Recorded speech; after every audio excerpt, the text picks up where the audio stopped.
booliiska magaalada Stavanger ee dalka Norway ayaa xabsiga u taxaabay nin 30 jir ah oo isku dayay in uu waxyeeleeyo misana dilo nin kale oo 30 jir ah kadib dagaal ku dhexmaray bartamaha magaalada Stavanger ee dalka Norway.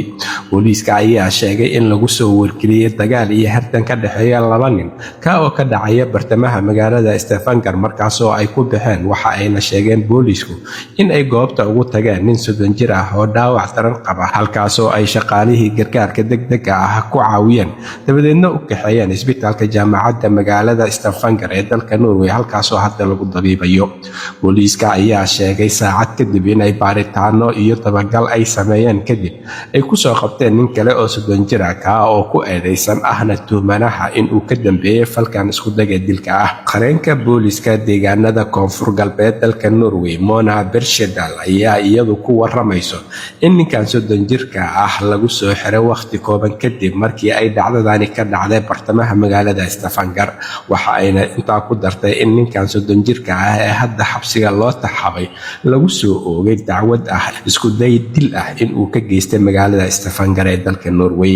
Ninka dhaawaca culus soo gaaray ayaa hadda waxa lagu dabiibayaa isbitaalka jaamacadda magaalada Stavanger halkaas oo dhaqaatiirta iyo shaqaalaha caafimaadkuba ay kula tacaalayaan xaaladiisa. Booliiska ayaa faahfaahin ka bixin heerka dhaawaca iyo dhibka uu qaba ninkan hadda lagu dabiibayo isbitaalka magaalada Stavanger. Waxa ayna booliisku sheegeen in ninka la dhaawacay ee hadda isbitaalka lagu dabiibayo iyo kan wax dhaawacay ee lagu soo oogay dacwadda ah isku dayga dilka